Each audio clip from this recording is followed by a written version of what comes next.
G'day YouTube, welcome back. Week 38 for our weekly workshop walkthrough videos, and you didn't think, because we're setting up a brand new workshop, this right behind me, that we would skip out on a weekly workshop walkthrough video, did you? Not a bloody chance. We've got tons to get through. Got some new projects there to introduce you to, and all the former projects from last week that are still going through to catch up on. So without further ado, let's get cracking on those boats and show you what's coming up in this week's episode. Stay tuned. So we'll be kicking it off with the 575 Outsider cruise craft, which we've had a really productive week on. Got a stack of the rigging and the wiring done behind the helm. Most of the switch panels are fully wired up now, so things are getting much closer. I think we're probably just under a week for completion of that job. It's been one heck of a journey with so much wiring and rigging needing to be done on effectively what's a really small boat in the grand scheme of things. The amount of gear on it, again, I say it every week, it's just mind-boggling.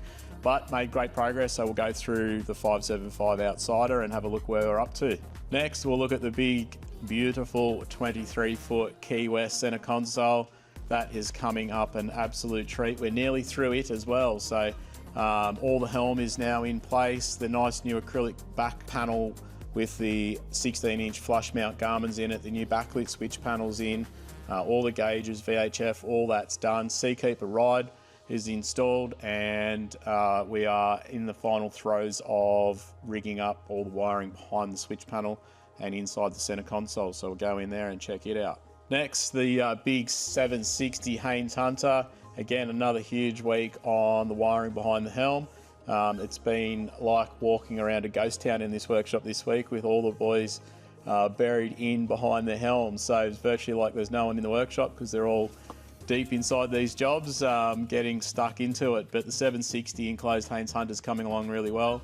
Another job that we are inching closer and closer to completion, so very excited about that. The 21 Reef Runner, it is back from fabrication. The petrol tank has been modified, so now it fits over the B275 through-hole transducer that we installed, so I'll give you a really quick look at that. We've got a big 7-metre Ocean Master here. That's going to be a new boat that hasn't made it onto our YouTube series yet, but it has been away at AHS Yachts getting a through-hole transducer installed. It's got a B265, so a narrow beam high 1 kilowatt with a low chirp 1 kilowatt, as opposed to most of the boats we do a B275, which has a wide beam 25-degree cone angle high chirp. So this customer spends most of his time bottom fishing, so we're looking for that narrow beam from the B265 on the high chirp, which is much better at discriminating fish, targets and reef closer to the bottom than the wide beam high wide chirp that we traditionally see in most boats, which is at home mostly for pelagic fishing in that upper water column, so marking bait and marlin, tuna, all that sort of stuff in a upper water column. So yeah, B265 in that was a fairly substantial job, having to gain access. It had a big bulkhead in there, petrol tank had to come out. But the guys again have done another splendid job on that, so we'll give you a quick look at that transducer install. And then finally, we water test the 23 Caribbean Bertram, the little flybridge cruiser that we did a Furuno fit out in recently. His customer's gone and put the engine and gearbox back on that, the stern drive, brought it up to Gosford, and we've taken it for a water test. Sandeep from Furuno's come out, helped us commission it. Got the DFF B54 3D transducer working, both the SS 175s that had a high, wide and a low in it. All read really well at speed, everything's dialed in, TZ maps are loaded, customers left with the system fully commissioned, ready to hit the upcoming marlin season, so really looking forward to seeing what they can produce with that amazing fit out of Furuno Electronics. And then we can't forget about tool time. We're going to be revealing the tool of the week, something that we use here at Barji Marine that I feel like we could not be without, so stay tuned for tool time. And then finally, we're going to review one of Barji Marine's own in-house products. So we'll do another product review, something I think that you'll find interesting. and something, of course, that can be purchased off the website at www.barjimarine.com.au. All right, well, without further ado, let's get into the weekly workshop walkthrough video. If any of those boats sound interesting to you, is something that you want to see, stay tuned. If there's something that you want to skip ahead to, just check the timestamp down the bottom there. I'll put where each review starts so you can skip straight through it if that's something that you feel like doing. All right, guys, let's get cracking. So the Cruisecraft 575 Outsider, there's been a full week pretty much sitting in behind that helm. And let me jump in there and show you just how much work it is taking to get this boat complete. So behind the driver's side panel, a lot more work done there. Switch panels wired up. All our tails are brought through in from behind the helm, which I'll show you. See a lot of connections being made under there at the moment. We've still got some tails coming down here off the main fuse panel that need to be connected. And then underneath the gunnels, you'll see the wiring harness, battery cabling and mercury cable running down under the gunnel there, and then the rest of the mercury rigging, and they're all running down into the bilge area. Now in behind the bilge, up under the transom level, you can see all our cabling nice and neatly run, some of it in split, across the back here to the DC-DC charger, which you've seen in weeks gone by. A lot of this is our cabling going to run pumps, underwater lights, all that sort of stuff. It's all terminated off.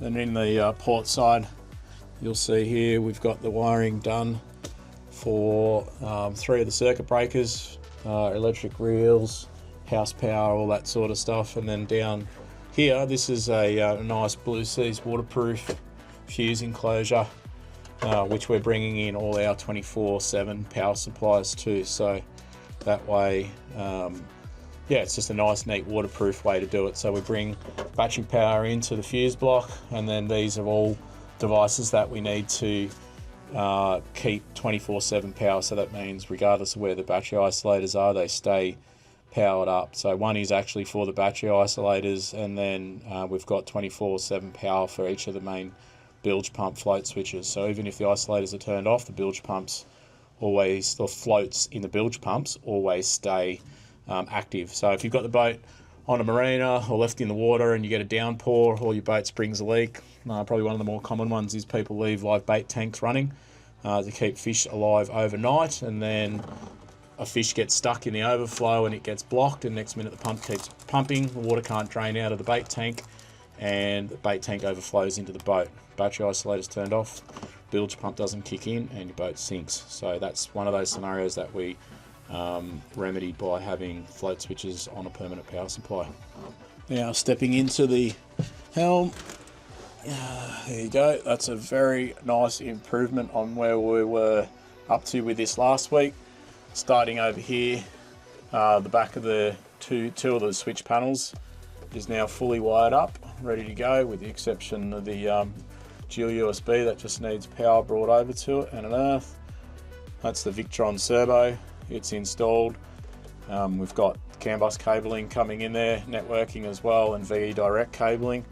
So the reason we use the Victron servo, very, very handy piece of gear. The main reason in this instance is it's communicating with the VoltGo lithium battery and the Victron DC-DC battery charger. So that way the battery management system in the VoltGo battery tells the Victron DC-DC battery charger how much charge it needs and at what voltage, and that communication is fed back in through this Victron servo, and that info is then displayed on the Simrad screens, so the owner of the boat can see in real time exactly what's going on inside his VoltGo lithium battery. So very neat system. And then here's all our fusing.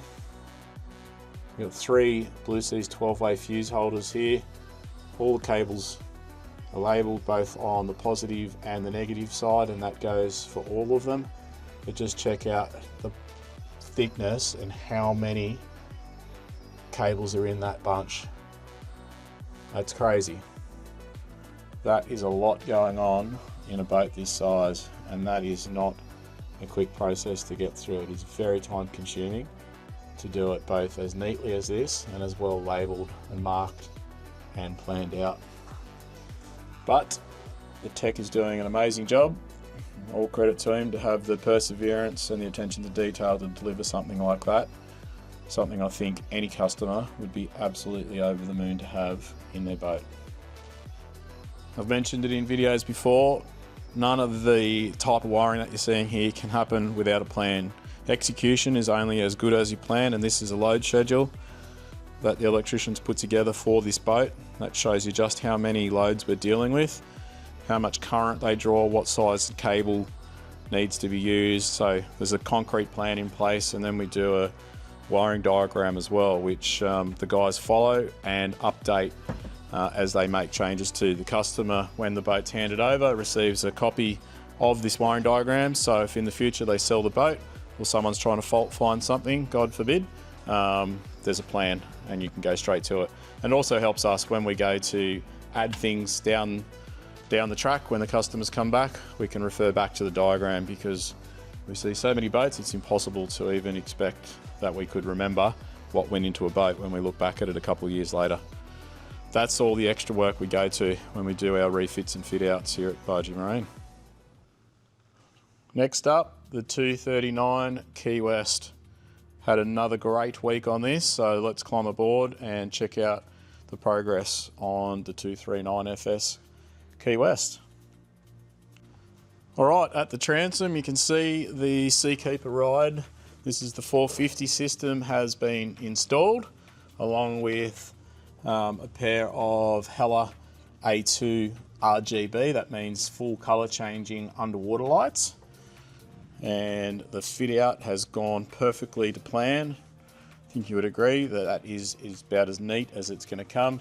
And again, like you saw in last week's video, this is our custom manufactured 3D printed cable gland cover, which picks up the old holes from the Lenco trim tabs, so we don't need to go and have holes repaired. We've got a really nice, modern, clean looking, robust gland cover that utilises those holes. Again, the 450 Seakeeper ride system is glued to the transom. You would have seen all that preparation work in last week's video, and this is what it looks like once they're fit off. And we've done that naturally to both sides of the hull. There's the port side, Seakeeper rods, cover, and the Hella underwater light. And just walking back away from it a little bit, there you can see the pair of them together.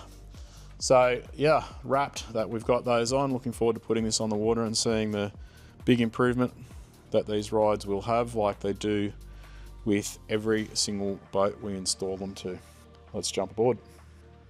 And here we are, the piece of artwork at the helm has come up so nice. That is a pair of Garmin GPS Map 1653 screens, identical in almost every way to the GPS Map 8416, or if you're watching this in America, like many of you are, the 8600 series. That's sitting down on a piece of 6mm gloss acrylic, which we've also built in a backlit switch panel to. That's using our IP67 backlit switch panel switches. They're stainless steel 316, and then we've got Blue Sea circuit breakers under some little resettable silicon boots.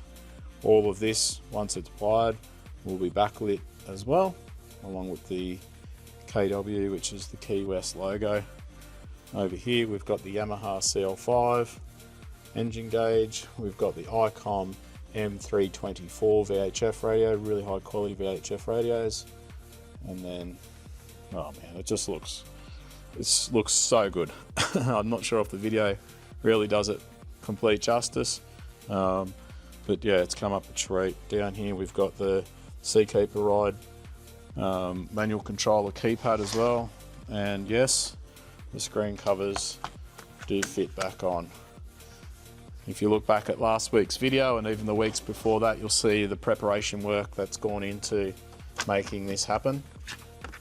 There you go, even with a bit of room to spare. So those of you wondering can you get 16-inch Garmin screens into a 239 Key West, the answer is you sure can. Let's climb in the center console and show you some of the progress from in here. This is what it looks like in behind the dash. A pair of Garmin's, all nice and neatly rigged. It's the back of our switch panel, also all nice and neatly rigged, and all that wiring is running down this port side, all in our custom manufactured cable tie mounts. We've got the NMEA 2000 backbone there.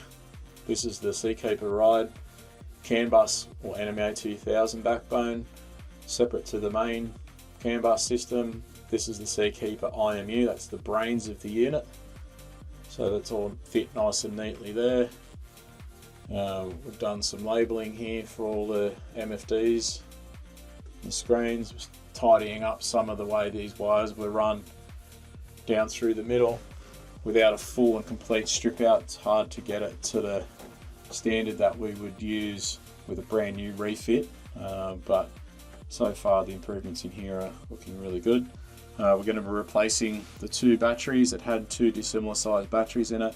We're mounting those down on our battery blocks. We're going to use dry power AGM batteries, and then we'll tidy up this battery wiring and install a BLA 36 volt lithium battery down in here, and tidy up that wiring going down to the actual Minn Coda, and install the battery charger. So yeah, making great progress in here. We should be out of this one pretty early in the new week. So once we finish it, I'll grab you some content and share it with you in next week's workshop walkthrough video. Stay tuned for that.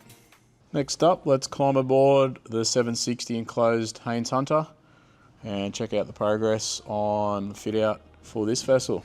Let's step inside the cabin, and that's where all the large majority of this week's work and effort have gone into.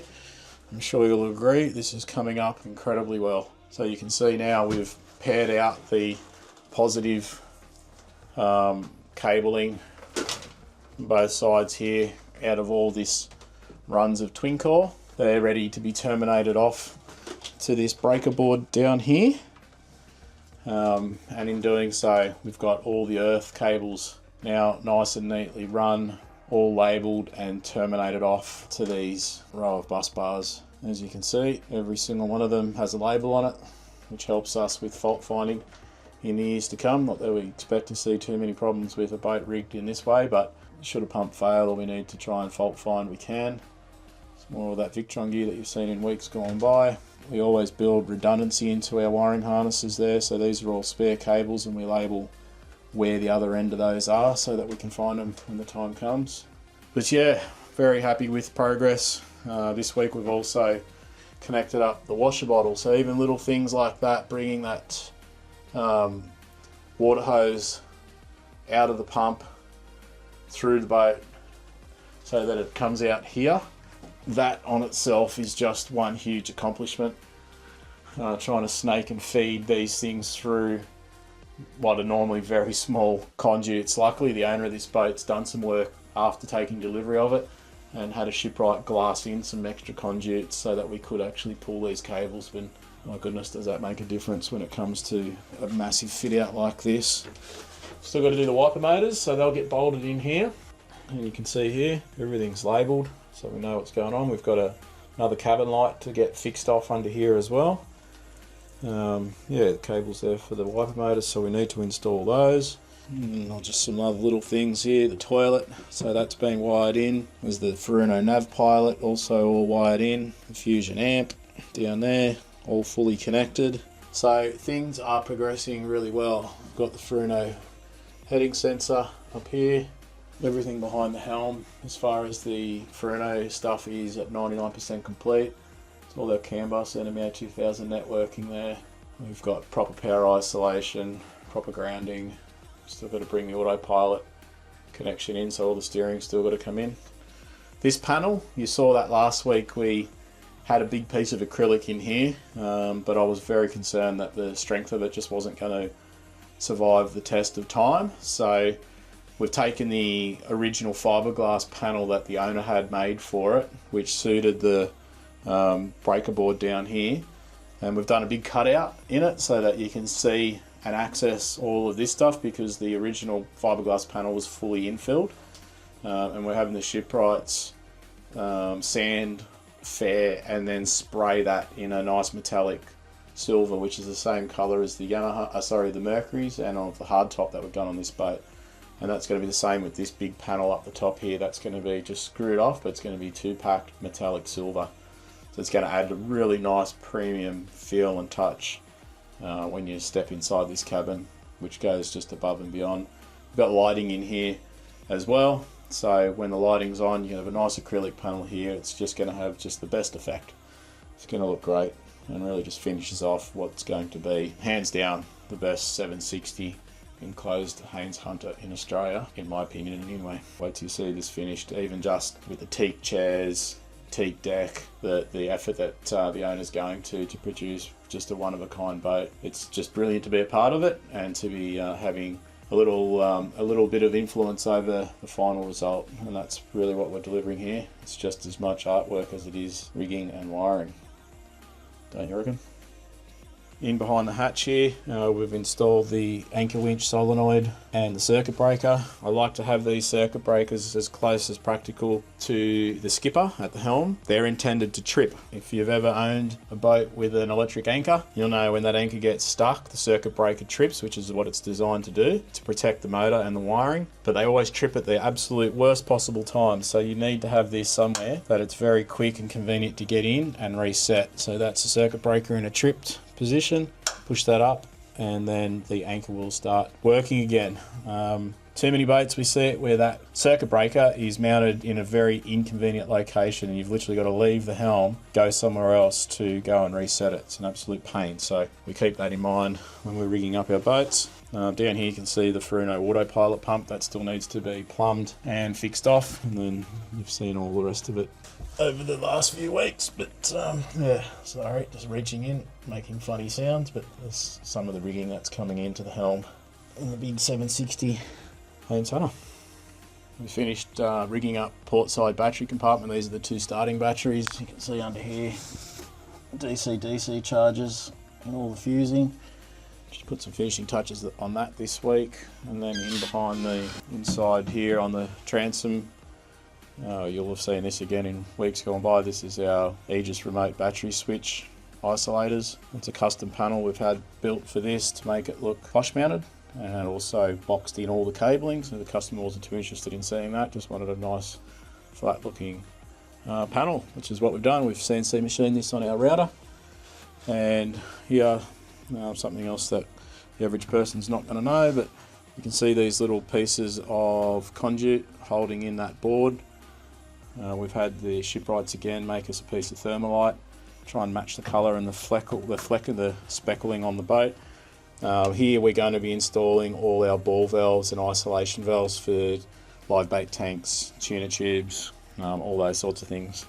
The customer wanted a nice strong mounting system for the hosing. We've gone and custom 3D printed some clamps, hose clamps, which I'll show you when we start rigging them up next week. I didn't want to put screws through the engine wheel that you could see from the other side in here.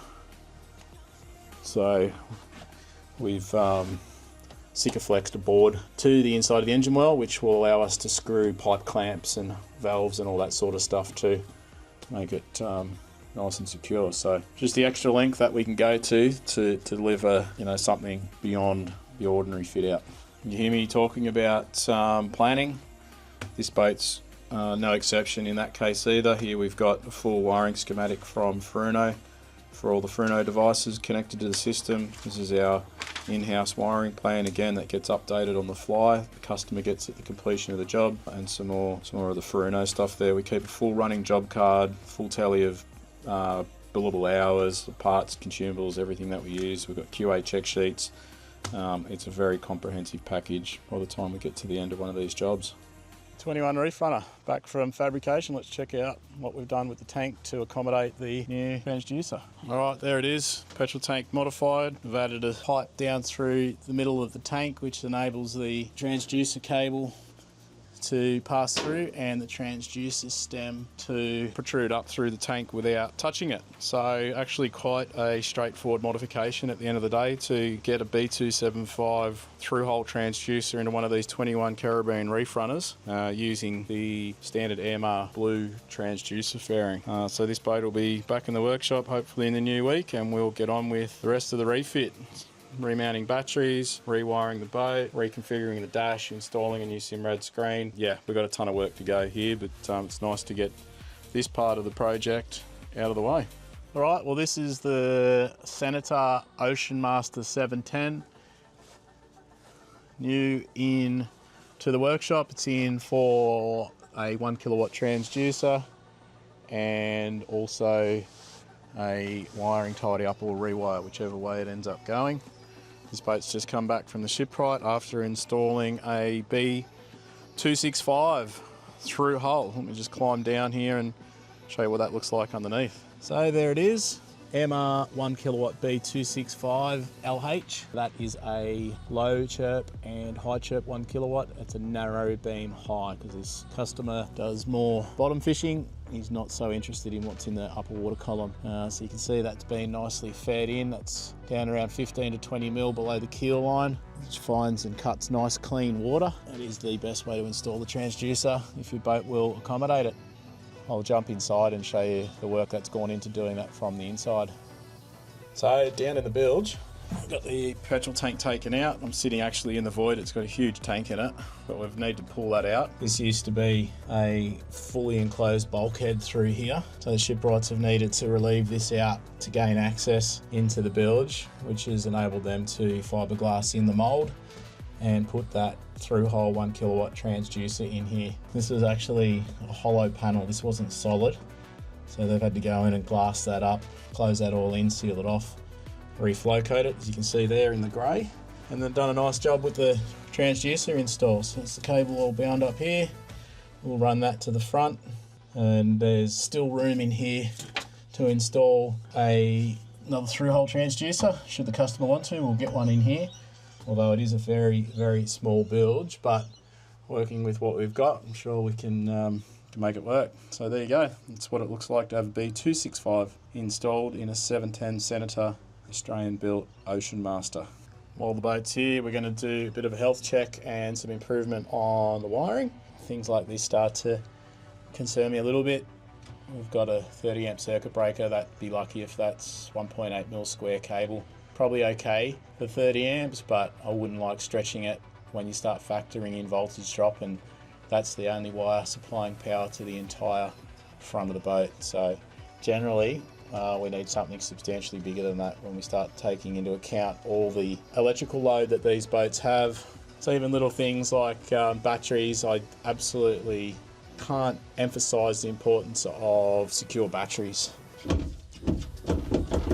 All right, you've got a boat, an offshore boat, batteries moving around like that. It's just not ideal for the battery. It's not ideal for any of the connections. So I like to see these a lot more securely. If we're going to use, these battery trays look really good, the aluminium fabricated battery trays, but I'd like to see a absolute rigid mount between the battery tray and the battery that doesn't see any of that movement from the battery. And it goes for both sides.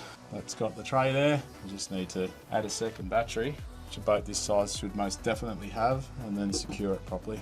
And then over at the helm, I'm going to give her also a little bit of a tidy up behind here. Customer wants to have something that's a little bit easier to fault find should they blow a fuse. It's the back of the existing fuse panel. It's pretty standard for what we see with these cheaper fuse panels. Oh, look at that, that's probably not ideal. Got a wiring wire there with a nice nick in it. Just noticing that now, and that's actually got an exposed copper there. You know, this is a trigger wire for a Simrad, sort of been cut off here. Good quality fuse panel, which is nice to see. Nice earth bus, also good to see, but I'm sure we can do some improvements, make this a lot neater. A lot of cabling just sort of hanging around. It's fraught with danger. These boats are banging around offshore. That's probably not ideal. We definitely like to have the NMEA 2000 backbones screwed off. That's what these holes are for, guys. So if you're doing these installations, put screws in these if you're going to use that type of tee and dropper. The twist that these get in them are one of the main reasons why we see network gremlins and problems in boats. This is the Seakeeper CAN bus. We'll be also fixing that up so that it's tied off correctly. That's got the Hellmaster autopilot in it. That's the heading sensor. Generally, I like to see these the other way around, the cables down. So anyway, a little bit of tidying up in here. I think we're going to be adding another Simrad screen up on the helm, one for his GPS, one for chart plotter.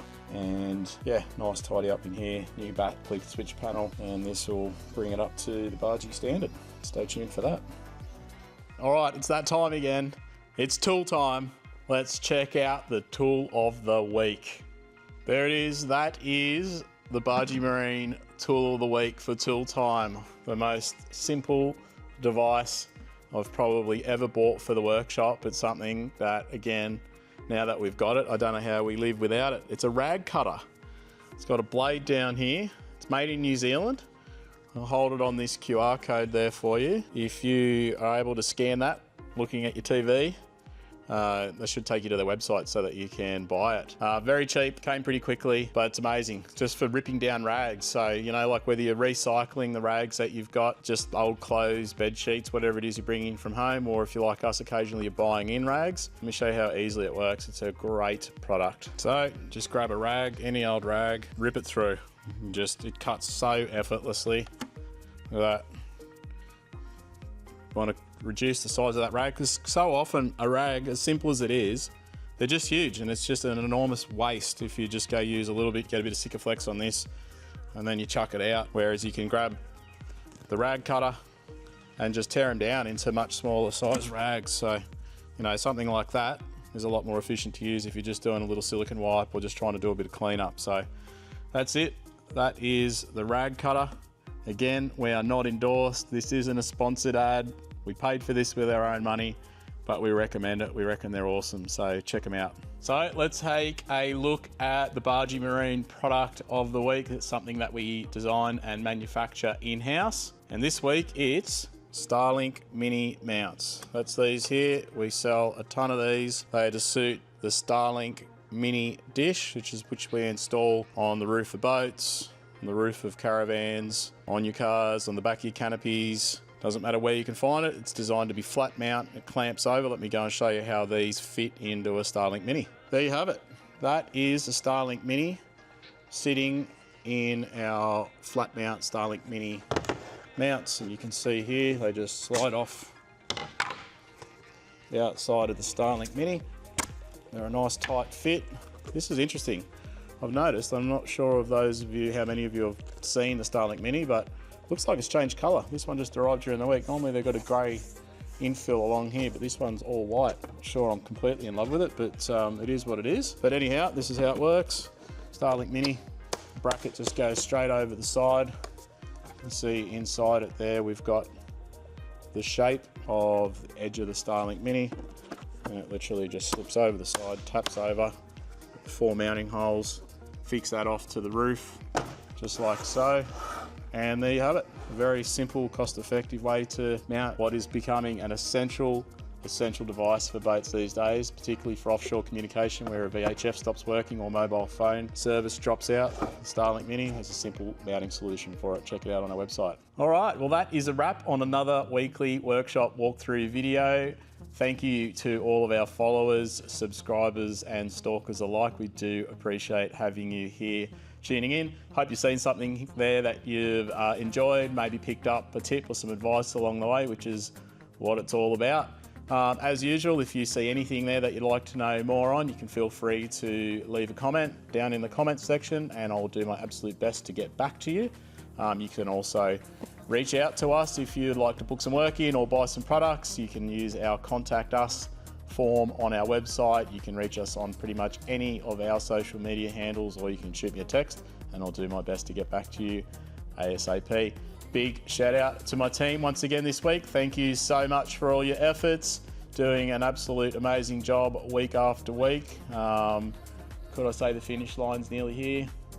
Not a bloody chance. We have still got tons of work to get through before the end of the year. The weather's warming up, the days are getting longer, the spring season is well and truly here, and it is magnificent. It's so nice to not be rugged up in a million jumpers, jackets and pants and back into the short sleeves and shorts. So I am very happy about that. All right, guys, well, that is it. It's enough waffling on as usual for me. Don't forget, if you like what you see, please share it with your mates. Subscribe to the channel. That really does help build our audience, and also helps you get a notification when I upload our next video. So that's it for now. Thanks once again for tuning in. Enjoy the rest of your week, your evening, your day, or whatever time it is that you're watching this video, and I will catch you on next week's video. Stay safe, tight lines. Catch you then. See you later.